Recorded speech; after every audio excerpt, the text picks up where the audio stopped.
नमस्कार, माझं नाव डॉक्टर पुरू धवन आहे आणि आज या व्हिडिओमध्ये आपण एक खास अडचणीबद्दल बोलणार आहोत, जी काही लोकांमध्ये दिसून येते, ती म्हणजे मूत्र रोखण्याची क्षमता कमी होणे.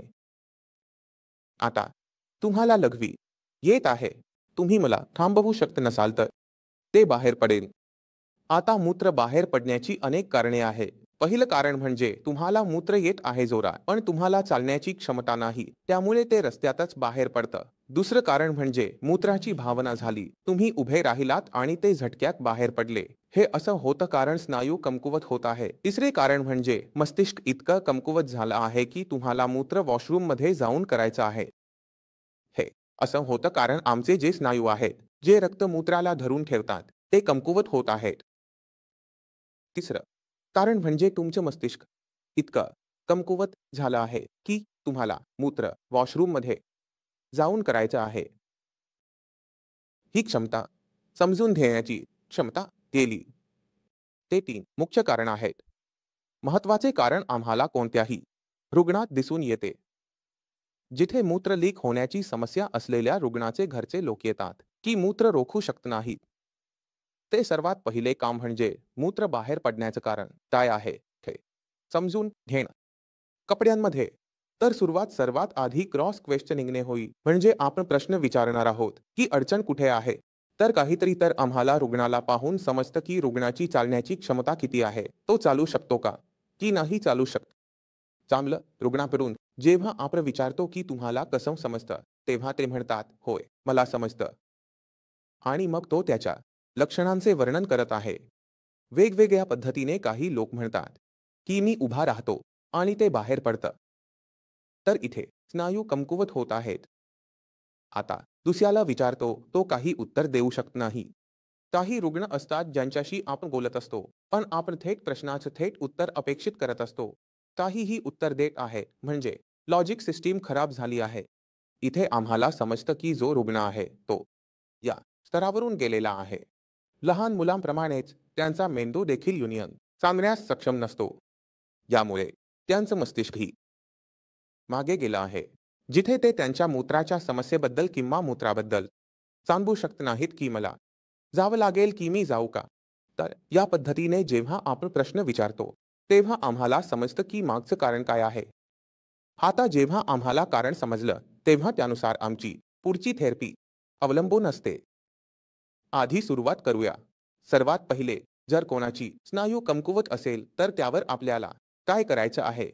जेव्हा कोणाची स्नायू कमकुवत असते तेव्हा स्नायूंबद्दल सर्वात चांगली गोष्ट म्हणजे आपण स्नायूंची ताकद कोणत्याही वयात वाढवू शकतो. ते कीगल व्यायाम आहे जे रुग्णाने करायचे असतात. आम्ही म्हणतो की तुम्ही करा. जेव्हा रुग्ण कीगल व्यायाम करतो तेव्हा 24 महिन्यात त्याला चांगले परिणाम मिळतात. म्हणजे मूत्र बाहेर पडण्याची समस्या सोडवली जाते का? कारण आता जो मूत्राशयाच्या स्नायू आहेत जे धरून ठेवतात, जे स्पिन्स्टर आहे ते घट्ट लॉक होत आहेत आणि मूत्राशयात मूत्र अधिक वेळ धरून ठेवता येतं आणि कमी रुग्ण वाशिमपर्यंत पोहोचू शकतात. मग सर्वात पहिली गोष्ट म्हणजे जेव्हा आपल्या मस्तिष्काची स्थिती इतकी खराब झाली आहे, तेव्हा आपल्याला काय करायचं आहे.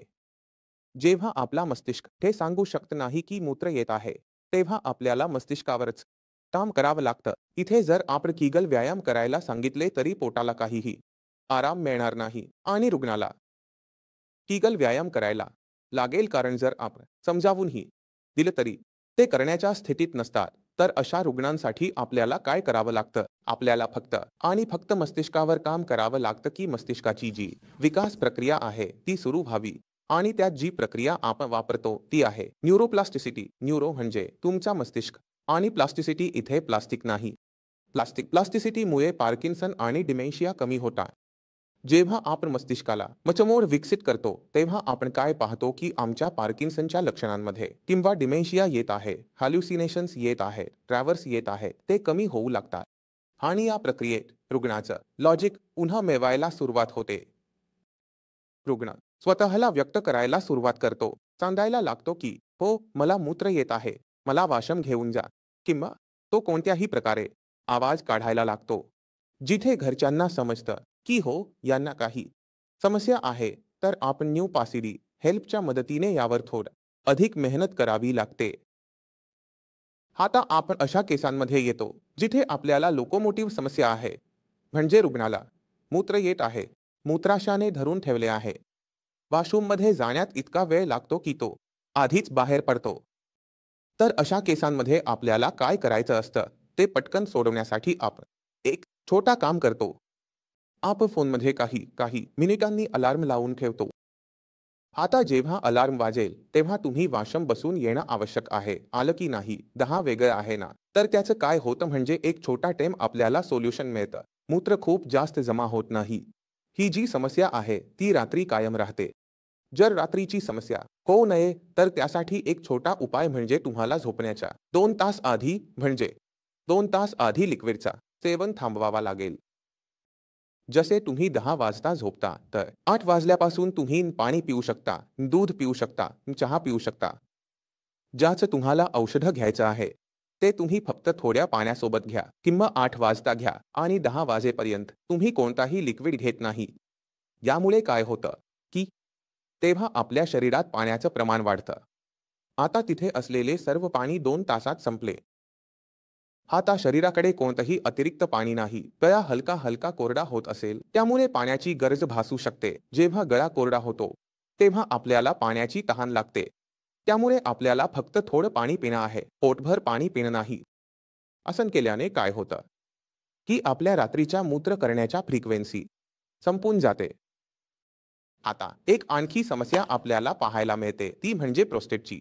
जेव्हा आमचे रुग्ण असतात त्यांच्यात प्रोस्टेटचा एक मुद्दा असतो, कारण ते 60, 70, 80 वयाचे असतात आणि प्रोस्टेटची समस्या या वयात खूप वाढते. आणि जसे जसे प्रोस्टेट वाढतं तसंच आपल्याला आपल्या लाडरला पूर्णपणे रिकामं करायला अडचण येते. जर अशी काही समस्या आपल्याला दिसून येत असेल, अल्ट्रासाऊंडमध्ये प्रोस्टेटच्या उपचारांमध्ये अशा केसांमध्ये आपण काय करतो म्हणजे प्रोस्टेटच्या मसल्सना रिलॅक्सेशन दिले जातं.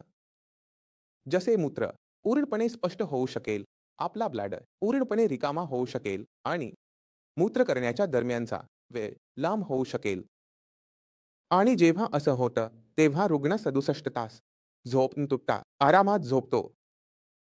पण ही टॅबलेट कधीही रात्री दिली जात नाही. ही गोळी नेहमी दुपारी का दिली जाते? कारण या घेतल्यानंतर एक वेकेन्सी वाढते. मूत्र खूप जलद येऊ लागतो. जर रुग्णाने रात्री टॅबलेट घेतली तर तो रातभर जागत राहील, प्रत्येक तासाला, प्रत्येक अर्ध्या तासाला, नाही का? हे तर आपल्याला देखील नको आहे. त्यामुळेच ही औषधं आम्ही दुपारी घेतो, जिथे जितकं मूत्र येईल ते संध्याकाळपर्यंत चांगले येईल. रात्री आपली झोप आरामात जाईल.